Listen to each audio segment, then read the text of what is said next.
Chimamanda's secret garden. Chimamanda loved flowers more than anything in the world.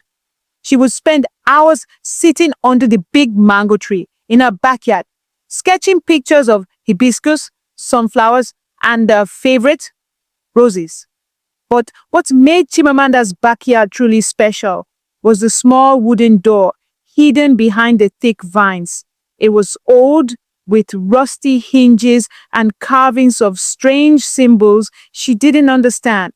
Her grandmother, Mama Nkechi, had warned her never to open it.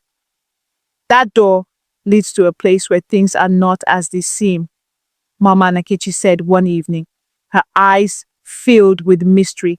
Promise me you'll stay away. And Chimamanda had promised. But that was 2 years ago, and now at 9 years old, her curiosity was stronger than her fear.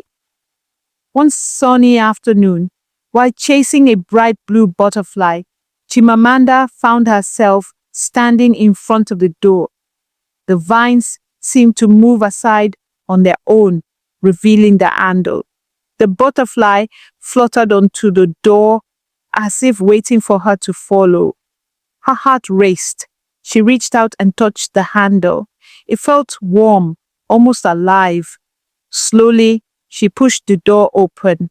Behind it was the most beautiful garden she had ever seen. The flowers glowed with colors she couldn't name. Trees stood tall, their trunks shining like gold. Birds sang melodies that made her heart feel light. And in the middle of it all was a sparkling fountain shaped like a lion's head. As Chimamanda stepped inside, she noticed something strange. The butterfly that had led her here was growing bigger, much bigger. It now had wings as large as a bird's, and its body shimmered like diamonds. It hovered near her shoulder and whispered in a soft voice, "Welcome, Chimamanda. We've been waiting for you." Before she could ask who "we" was, the ground beneath her feet began to glow, and she heard a deep, echoing laugh from the fountain. Who or what was waiting for Chimamanda? Chimamanda froze as the fountain's laughter grew louder. It wasn't a scary laugh, but it made her feel like she was part of something much bigger than she understood. "Who's there?" Chimamanda asked, her voice shaking slightly.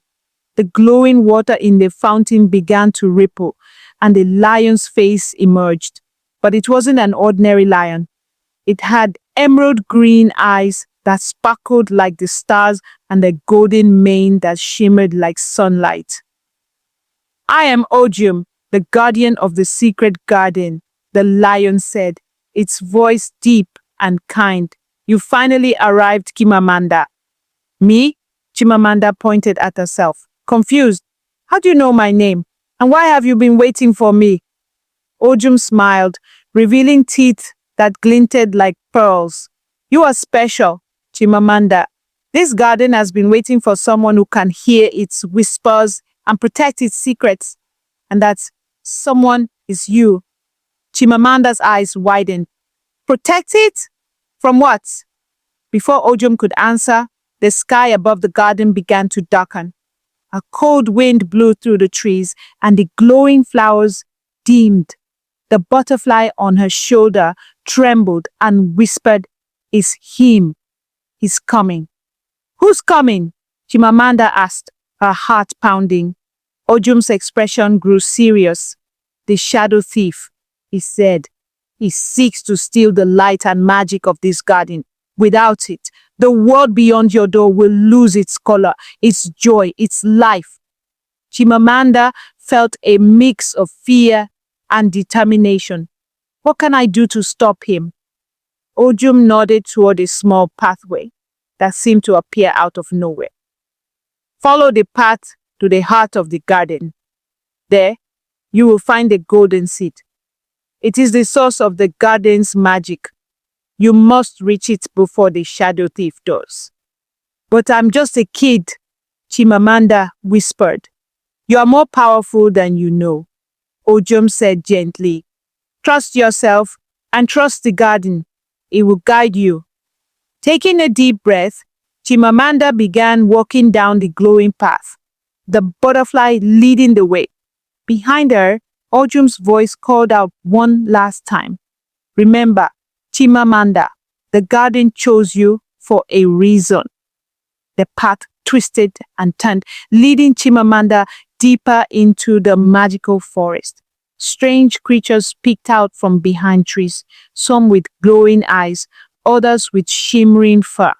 Some smiled at her, while others simply watched in silence. Suddenly, the air grew colder, and the shadowy figure appeared at the edge of the path. It was tall, cloaked in darkness, with eyes that gleamed like burning coals. You're too late, the shadow thief hissed, its voice like 1,000 whispers.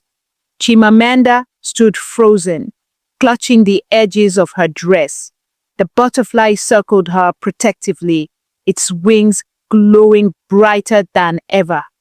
But how could she face something so terrifying? Chimamanda took a deep breath and stepped forward, even though her knees trembled. She remembered Ojum's words. The garden chose you for a reason. The shadow thief towered over her, its dark form swirling like smoke. You're too small to stop me, it sneered. Give up now, and I might let you leave.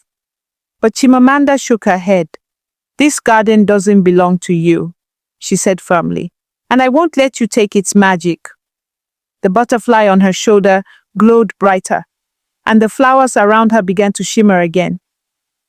The shadow thief hissed, shrinking back slightly. Suddenly, the path before Chimamanda widened into a clearing, and in the center was the golden seed, glowing like a tiny sun. It sat atop a pedestal made of roots, pulsing with light and energy. The shadow thief lunged forward, reaching for the seed, but Chimamanda stepped in its path. You can't have it, she shouted, her voice steady now. The garden responded to her bravery. The trees bent toward her, their leaves shining with light. The flowers bloomed brighter, their colors dazzling. Even the ground seemed to hum with energy. Light is stronger than shadow, she said, holding her ground, and you have no power here. The shadow thief screamed as the light from the golden seed exploded outward, filling the entire garden with warmth and brightness. The dark figure shrank smaller and smaller until it disappeared completely, leaving behind only a faint wisp of smoke. The garden returned to life. The glowing flowers danced in the breeze, the birds sang their sweet melodies, and the trees stood tall and proud once more. Chimamanda turned to the golden seed, which now seemed to hum softly, as if thanking her. Ojum appeared beside her, his emerald eyes filled with pride.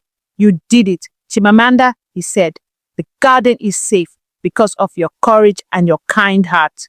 Chimamanda smiled, feeling a sense of pride she had never felt before. But I didn't do it alone, she said, glancing at the butterfly, which sparkled happily. The garden helped me. Ojum nodded. That is the lesson, Chimamanda. True strength doesn't come from being the biggest or the strongest. It comes from believing in yourself and standing up for what is right, even when you're afraid. Chimamanda returned home through the wooden door, knowing she had a great responsibility to protect the garden. And from that day on, she never doubted her strength or purpose.